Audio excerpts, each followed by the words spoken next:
तो बिल्कुल देखिए, मध्य प्रदेश में मुख्यमंत्री बनने के पहले ही दिन मोहन यादव एक्शन मोड में नजर आए हैं। खुले में मांस बेचने या फिर लाउड स्पीकर पर बैन लगाने जैसे आदेश उनकी तरफ से जारी कर दिए गए। मध्य प्रदेश में नए मुख्यमंत्री के रूप में मोहन यादव ने कार्यभार संभाल लिया है। शपथ ग्रहण के बाद मुख्यमंत्री मोहन यादव ने 2 बड़े फैसले किए हैं। मुख्यमंत्री ने धार्मिक और सार्वजनिक स्थानों पर लाउडस्पीकर के इस्तेमाल पर प्रतिबंध लगाने का आदेश जारी किया है। उन्होंने इस तरह के यंत्रों को तो अपनी तय समय सीमा के अंदर और जो उनकी मर्यादा उसमें उनको अपनी उपयोग करना चाहिए। बगैर परमिशन कोई चला, इसको हम पसंद नहीं करेंगे। मुख्यमंत्री बनते ही मोहन यादव एक्शन में आ गए हैं। प्रदेश में एक तरफ लाउडस्पीकर पर बैन लगाने के आदेश जारी हुए हैं, तो वहीं अब एमपी में खुले में मांस बिक्री पर भी रोक लगा दी गई है। फूड सेफ्टी नियम लागू होने के बाद खुले में मांस या अंडे की दुकान चलाना, भारत सरकार ने भी इसमें दिशा निर्देश जारी किए हुए हैं। इस चीज को कड़ाई से लागू करने के लिए हमने कैबिनेट में इसके संबंध में तैयारी करने के लिए कहा है। शासन की ओर से जारी आदेश में कहा गया है कि शोर से मनुष्य के काम करने की क्षमता, आराम और नींद में व्यवधान पड़ता है। हाई बीपी, बेचैनी, मानसिक तनाव जैसी स्थितियां पैदा होती हैं, इसलिए लाउडस्पीकर पर बैन लगा दिया गया है। विधानसभा चुनाव में बीजेपी जिन 3 राज्यों में जीती, उनमें से मध्य प्रदेश और छत्तीसगढ़ के मुख्यमंत्रियों ने अपने पद ग्रहण कर लिए हैं। अब बारी है राजस्थान की। राजस्थान में 15 तारीख को 15 दिसंबर यानी कि कल शपथ ग्रहण समारोह होगा। राजस्थान में 15 दिसंबर यानी कि शुक्रवार सुबह 11:15 बजे नए मनोनीत मुख्यमंत्री भजन लाल शर्मा को शपथ दिलवाने का कार्यक्रम रखा गया है। मुख्यमंत्री की ताजपोशी के लिए जयपुर की रामनिवास बाग के अल्बर्ट हॉल को चुना गया है। शपथ ग्रहण में शामिल होने के लिए प्रधानमंत्री नरेंद्र मोदी, गृहमंत्री अमित शाह और पार्टी अध्यक्ष जेपी नड्डा समेत बीजेपी शासित प्रदेशों के मुख्यमंत्रियों को न्योता भेजा गया है। जानकारी के मुताबिक 15 दिसंबर को सिर्फ 3 लोगों का शपथ ग्रहण समारोह होगा। मनोनीत मुख्यमंत्री भजन लाल शर्मा और दोनों डिप्टी सीएम दिया कुमारी और प्रेम बैरवा पदभार संभालेंगे। हमारे यशस्वी प्रधानमंत्री आदरणीय नरेंद्र मोदी जी और पार्टी के सभी वरिष्ठ नेताओं को इस कार्यक्रम में आने का सबको हम लोग निमंत्रण भेजेंगे। वहीं राजस्थान में बीजेपी सरकार शपथ से पहले ही एक्शन के मूड में लग रही है। चाहे कानून व्यवस्था की बात करें, सुरक्षा की बात करें, फाइनेंशियली भी देखा जाए राजस्थान बिल्कुल जीरो हो चुका है। इस स्थिति को सही करने के लिए पूरी भारतीय जनता पार्टी की टीम राजस्थान में हमारे माननीय प्रधानमंत्री जी के नेतृत्व में हम लोग काम करेंगे। अब देखिए, मध्य प्रदेश, छत्तीसगढ़ और राजस्थान में कांग्रेस को मिली करारी हार के बाद अब बड़ा सवाल ये है कि जिनके नेतृत्व में ये चुनाव लड़ा गया था, अब उन नेताओं का क्या होगा। हिंदी हार्टलैंड में कांग्रेस की करारी हार ने आलाकमान की मुश्किलें बढ़ा दी हैं। लोकसभा चुनाव को अब महज कुछ ही महीने बचे हैं। ऐसे में कांग्रेस की डूबती नैया को संभालना बड़ी चुनौती है। सियासी हलकों में यही सवाल तैर रहे हैं कि क्या आलाकमान हारे हुए राज्यों के शीर्ष नेतृत्व में कोई बदलाव करेगा या फिर उन्हीं चेहरों पर दांव लगाएगा। एबीपी न्यूज को मिली एक्सक्लूसिव जानकारी के मुताबिक मध्य प्रदेश में कमलनाथ का जाना तय है। किसी दूसरे नेता को एमपी की कमान सौंपी जा सकती है। हालांकि दिग्विजय सिंह पहले की तरह राज्यसभा सांसद की भूमिका निभाते रहेंगे। हालांकि छत्तीसगढ़ में पार्टी भूपेश बघेल पर ही भरोसा करेगी। लोकसभा चुनाव तक राज्य की प्रभारी महासचिव कुमारी शैलजा को बदलने की संभावना कम ही है। इधर राजस्थान में गहलोत विधायक नेता प्रतिपक्ष चुने जा सकते हैं, तो वहीं कांग्रेस का शीर्ष नेतृत्व नया प्रदेश अध्यक्ष भी चुन सकता है। सूत्रों के मुताबिक 2024 लोकसभा चुनाव में उपयोगिता को देखते हुए सचिन पायलट को केंद्र में बतौर महासचिव। तो देखिए, अयोध्या में 22 जनवरी को भगवान की प्राण प्रतिष्ठा का कार्यक्रम होना है, लेकिन उससे पहले ही भगवान की तमाम चीजों यानी कि प्रतिमाओं, मंदिर का मॉडल समेत तमाम चीजों की जो डिमांड है वो बढ़ने लगी है।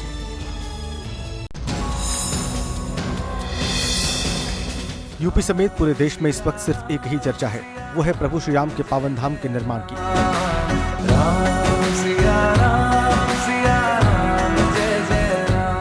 मंदिर निर्माण का काम लगभग पूरा हो चुका है। अब बस इंतजार है तो रामलला के विराजमान होने का। बाजार सज गए हैं। प्रभु श्री राम की मूर्तियों और मंदिर मॉडल की आकृतियों से बाजार गुलजार हैं।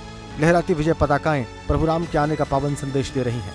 अयोध्या पूरी तरह राममय हो गई है। अब इंतजार है हर राम भक्त को 22 जनवरी 2024 को, जब भगवान अपने दिव्य भव्य मंदिर में विराजमान होंगे।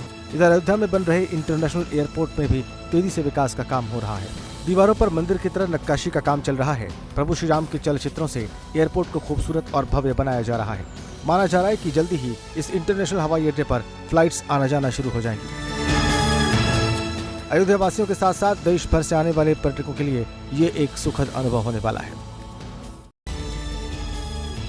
संस्कृति मंत्रालय और कला संगीत अकादमी की ओर से दिल्ली में एक कार्यक्रम का आयोजन किया गया, जिसमें देश से आए तमाम कलाकारों को गुरु शिष्य परंपरा के तहत जो गुरु थे उन्हें सम्मानित किया गया। संस्कृति की ये ऊंच है, ये स्वर्ग है। दिल्ली के रविंद्र भवन में आयोजित समारोह की शुरुआत केंद्रीय संस्कृति मंत्री जी किशन रेड्डी ने लोक वाद्य नगाड़ा बजाकर की। कार्यक्रम में विभिन्न राज्यों से आए कलाकारों का सम्मान किया गया। ये वो गुरु हैं जो देश की लुप्त हो रही लोक कलाओं को अगली पीढ़ी तक पहुंचाने का काम कर रहे हैं। हमारे ये गुरु भारत की वैल्यूएबल कल्चर हेरिटेज को एक पीढ़ी से दूसरा पीढ़ी तक पहुंचाने के लिए लगातार काम कर रहे हैं कमिटमेंट के साथ। भारत की प्राचीन कठपुतली कला के लिए उत्तर प्रदेश की पुतुल कला के वरिष्ठ कलाकार प्रदीप नाथ को भी सम्मानित किया गया। प्रदीप नाथ की गुलाबों सिताबों से लेकर सांप्रदायिक सौहार्द की बहुत सी पपेट शोज काफी सुर्खियां बटोर चुके हैं।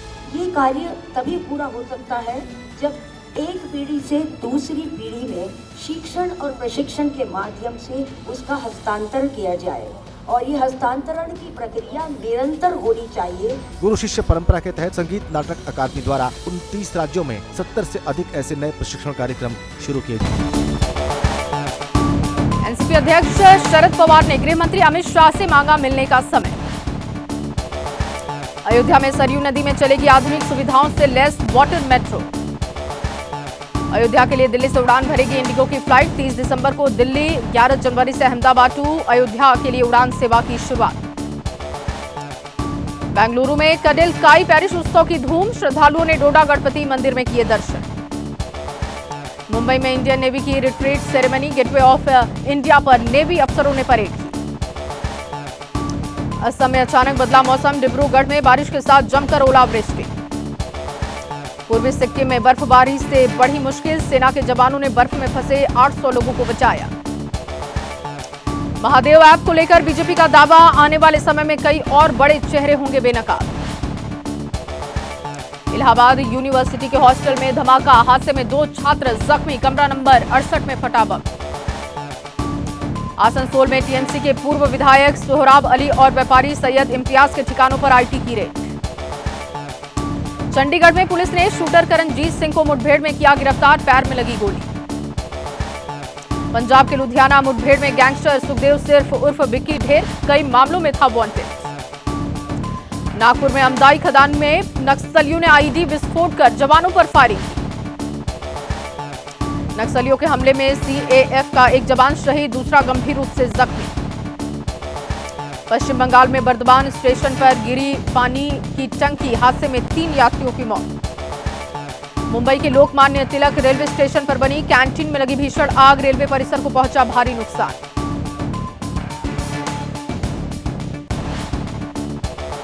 मुंबई क्राइम ब्रांच ने 9 बांग्लादेशियों को किया गिरफ्तार, अवैध रूप से भारत में रहने का आरोप। धन्यवाद जया।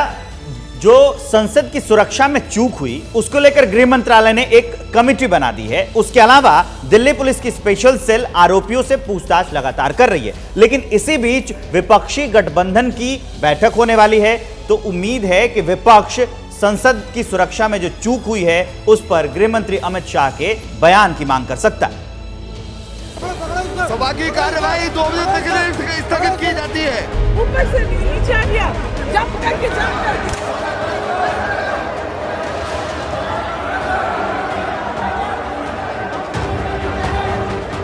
दिन बुधवार,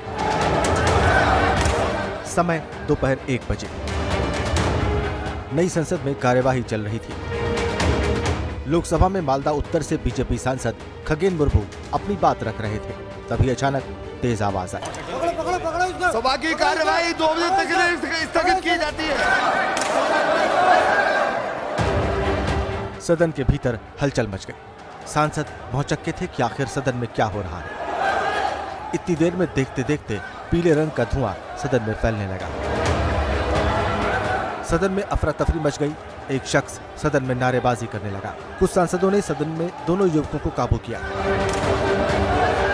उनकी जमकर पिटाई हुई। पुलिस आई, दोनों युवकों को ले गई। लेकिन चंद मिनटों में संसद में जो हुआ उसे सवाल खड़े हो गए। सवाल उठ रहे हैं कि क्या संसद की सुरक्षा में गंभीर खामी है? आरोपी आखिर स्प्रे लेकर संसद के अंदर कैसे घुसे? ये सवाल इसलिए बड़े हैं क्योंकि ये सब कुछ उस दिन हुआ जब संसद पर आतंकी हमले की 22वीं बरसी थी। सुरक्षा चाक चौबंद थी।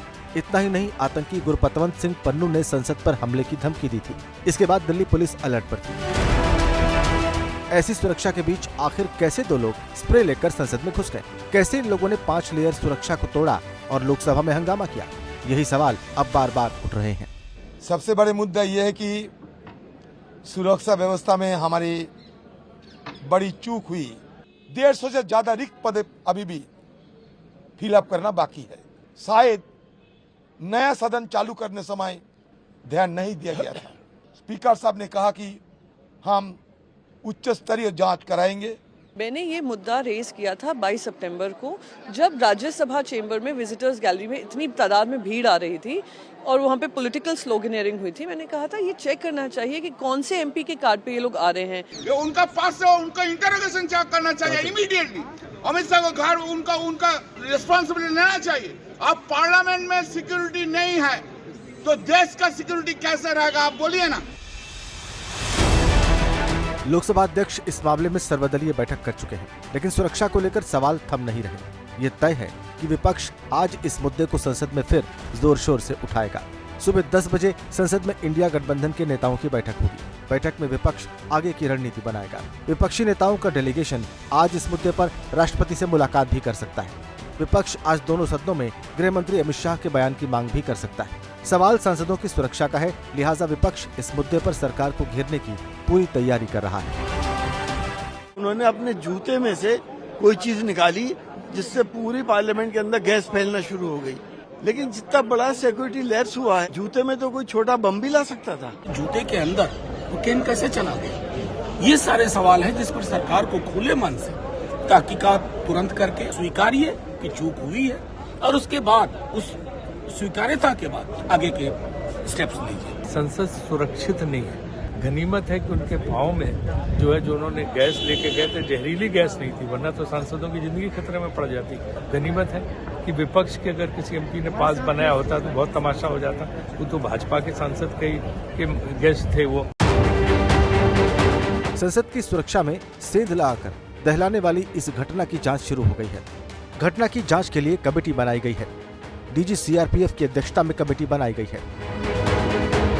लोकसभा से सेक्रेटरी जनरल के पत्र पर गृह मंत्रालय ने जांच के लिए कमेटी बनाई है। गृह मंत्रालय की तरफ से बनाई गई एसआईटी में कई एक्सपर्ट शामिल हैं। कमेटी हर एंगल से केस की जांच करेगी। सीआरपीएफ के पास संसद के बाहरी लेयर की सुरक्षा की जिम्मेदारी है। सीआरपीएफ जवान संसद परिसर में मौजूद रहते हैं। संसद की सुरक्षा से जुड़ी हर योजना को बनाने में भी सीआरपीएफ की अहम भूमिका होती है। इसलिए सीआरपीएफ डीजी को एसआईटी का प्रमुख बनाया गया है। दिल्ली पुलिस की स्पेशल सेल भी केस की जांच कर रही है। सभी गिरफ्तार आरोपियों को स्पेशल सेल को सौंप दिया गया है। इन आरोपियों से पूछताछ हो रही है। इसी बीच स्पेशल सेल की दर्जनों टीमें केस की जांच में जुटी हैं। दिल्ली, हरियाणा और उत्तर प्रदेश में छापेमारी हो रही है। जांच एजेंसियां इस घटना को राष्ट्र विरोधी घटना की तरह देख रही हैं। एफएसएल की टीम, दिल्ली पुलिस की टीम लगातार अब सैंपल कलेक्ट कर रही है। ये स्पॉट 1 की तस्वीरें आप देख रहे हैं। 2 जगह क्राइम सीन जो है उन्हें चिन्हित कर दिया गया है। ये स्पॉट 1, वहीं पीछे आपको स्पॉट 2 भी नजर आएगा। एक जगह से ये लाल रंग का पदार्थ ये जो है इसे कलेक्ट किया जा रहा है। वहीं दूसरी तरफ येलो कलर का वो जो धुआं छोड़ते हुए हमें तस्वीर नजर आई थी, बाहर भी और अंदर भी संसद भवन के, वो यहाँ से कलेक्ट की गई। और जानना बड़ा दिलचस्प होगा कि आखिर इन पदार्थ में क्या निकल कर आता है। क्या ये कोई खतरनाक पदार्थ आते हैं या फिर मकसद क्या इसके पीछे? जांच के बीच अब नए संसद भवन की सिक्योरिटी सिस्टम पर एक नए सिरे से रिव्यू किए जाने की तैयारी है। सुरक्षा चाक चौबंद करने के लिए एंट्री गेट पर अब फुल बॉडी स्कैनर लगाने की तैयारी हो रही है। साथ ही नई संसद में अलग अलग गेट से एंट्री की व्यवस्था की जाएगी।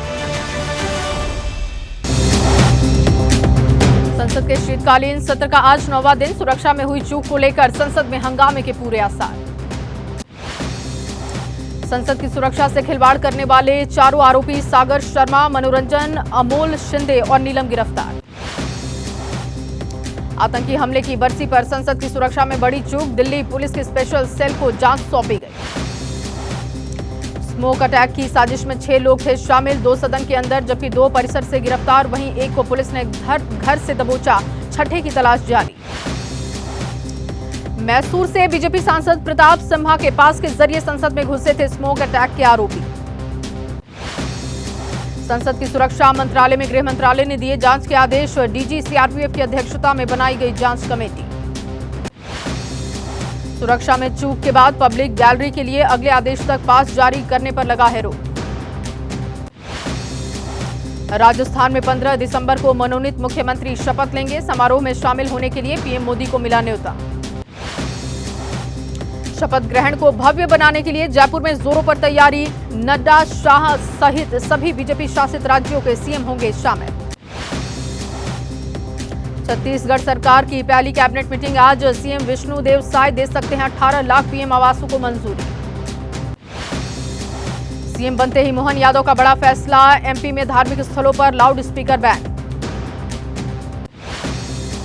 दिग्गज नेताओं पर कांग्रेस जल्द ले सकती है बड़ा फैसला। एमपी राजस्थान में नई पीसीसी गठन की तैयारी। दिल्ली वासियों को आज बड़ा तोहफा मिलने जा रहा है। 600 नई इलेक्ट्रिक बसों को हरी झंडी दिखाएंगे सीएम केजरीवाल। बिहार में सरकारी शिक्षकों को लेकर नया फरमान जारी। अब व्हाट्सएप मैसेज के जरिए मिलेगी नहीं छुट्टी।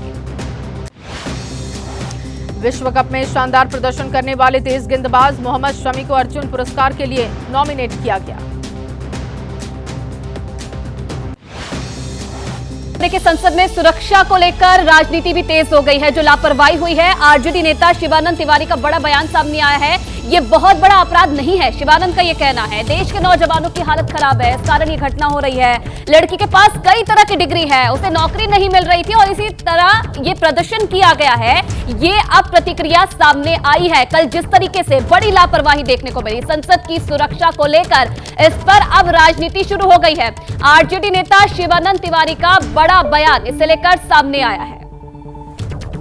मंशा उनकी हिंसा फैलाने की नहीं थी। आप उस घटना से जब संसद भवन पर हमला हुआ था उसके साथ इसकी तुलना करना मुझको नहीं लगता है कि ये जायज है।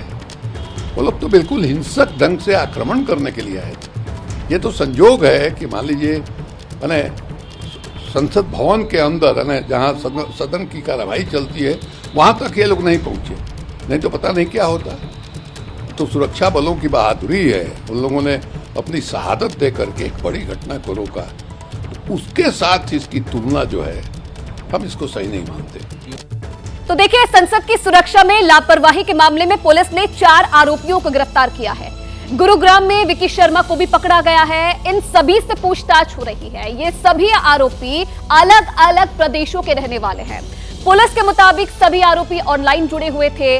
संसद पहुंचने से पहले सभी आरोपी गुरुग्राम में विकी शर्मा के घर पर रुके थे।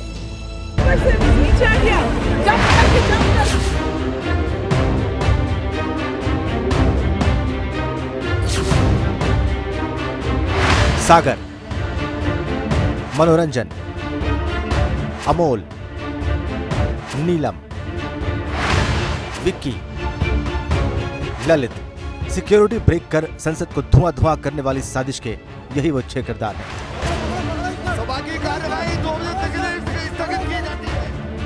सागर शर्मा और डी मनोरंजन ने संसद में घुसकर हंगामा किया।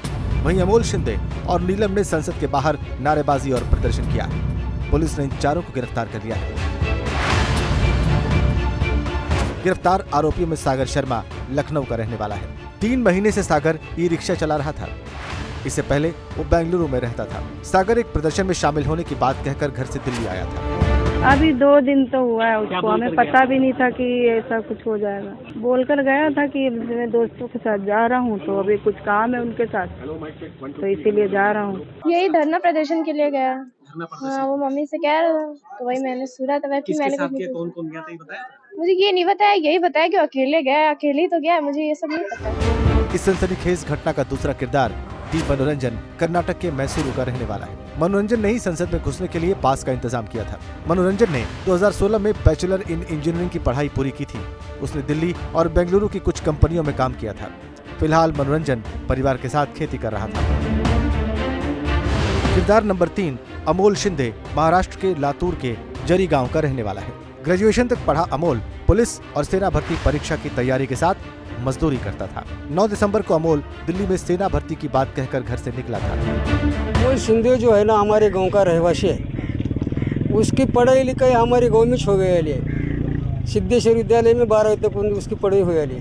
उसके आगे उन्हें कुछ मिलिट्री भर्ती, कुछ पुलिस भर्ती, इसकी कोशिश में रहने वाला है। बाद में उन्हें किधर चला गया वो पता नहीं। संसद के बाहर हंगामा करने वाली नीलम हरियाणा के जींद की रहने वाली है। नीलम हिसार में रहकर नौकरी की तैयारी कर रही थी। MA, BEd, MPhil, नेट पास नीलम के घर वालों का कहना है कि नौकरी नहीं मिलने से वो परेशान थी। बेरोजगारी की बात करया करती, मैं बोली माँ इतनी मम्मी मैं इतनी पढ़ ली, 2 रोटियां का रोजगार नहीं मिलता, इस तकरी तो मैं मर जाऊं। बेरोजगारी का तो सर उन्होंने कई बार मुद्दा उठा लिया, जैसे यहाँ पे किसान आंदोलन में भी गई थी, वो उनके साथ ही थी, किसान आंदोलन में भी किया उन्होंने। तो सर बेरोजगारी तो है ही। आप 4 अलग अलग सूबों के रहने वाले ये सभी किरदार आपस में ऑनलाइन जुड़े हुए थे। इन 4 प्रमुख किरदारों के अलावा एक 5वां किरदार भी है जिसकी तलाश पुलिस को है। इसका नाम है ललित। सूत्रों के मुताबिक ललित भी संसद भवन तक आया था। नीलम, मनोरंजन, सागर, अमोल ने अपना मोबाइल फोन ललित को दिया था। जैसे ही हंगामा शुरू हुआ, ललित मौके से फरार हो गया। पुलिस ललित को तलाश रही है। ललित के पास हिरासत में लिए गए सभी आरोपियों के फोन हैं। संसद सिक्योरिटी ब्रेक के इन 5 किरदारों के अलावा हरियाणा पुलिस ने गुरुग्राम सेक्टर 7 की हाउसिंग बोर्ड कॉलोनी में रहने वाले विक्की शर्मा को भी हिरासत में लिया है। दिल्ली आने से पहले सभी आरोपी विक्की के घर ही रुके थे। जैसे कि बताया जा रहा है कि इस घर में आके उनके पास रुका है, ऑलरेडी डिटेन करा जा चुका है उनको, जो हमारे पास अभी तक सूचना प्राप्त हुई है। और संबंधित उनके खिलाफ जो कानूनी कार्रवाई करी जाएगी, उचित कार्रवाई उनके खिलाफ दिल्ली पुलिस अपने जो भी नियमानुसार करेगी। पुलिस फरार ललित की तलाश कर रही है। ललित की गिरफ्तारी और आरोपियों के मोबाइल फोन मिलने के बाद कई अहम जानकारियां पुलिस को मिल सकती हैं।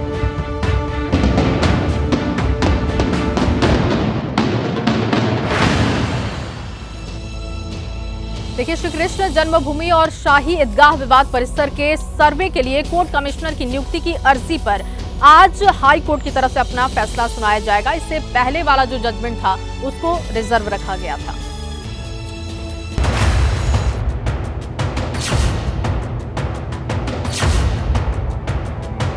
श्री कृष्ण जन्मभूमि शाही ईदगाह विवाद। कोर्ट कमिश्नर की नियुक्ति पर फैसला आज। जहां जहां हमारे मंदिर तोड़े गए हैं, उन सनातन समाज के लोगों को उस जगह को वहां पे मंदिर वापस पुनर्स्थापित करने के लिए जो लीगल लड़ाई है, वो लीगल लड़ाई का संकल्प हमने लिया है। अयोध्या और ज्ञानवापी की तर्ज पर श्री कृष्ण जन्मभूमि शाही ईदगाह मामले में कोर्ट कमिश्नर की नियुक्ति पर आज इलाहाबाद हाई कोर्ट अपना फैसला सुना देगा। पिछली सुनवाई में कोर्ट ने फैसला रिजर्व रख लिया था। हिंदू पक्षकारों का तर्क है कि मस्जिद हिंदू मंदिर की जगह पर बनाई गई है। मस्जिद के अंदर कमल के आकार का स्तंभ है। हिंदू मंदिरों की एक उत्कृष्ट विशेषता है और शेषनाग की छवि है। वर्तमान संरचना में स्तंभ के आधार पर हिंदू धार्मिक प्रतीक और नक्काशी दिखाई देती है। कोर्ट कमिश्नर की नियुक्ति के पीछे हिंदू पक्ष के वकीलों का दावा है कि मस्जिद का सर्वे आर्कियोलॉजिकल सर्वे ऑफ इंडिया करे। सर्वे के लिए कोर्ट कमिश्नर की नियुक्ति हो।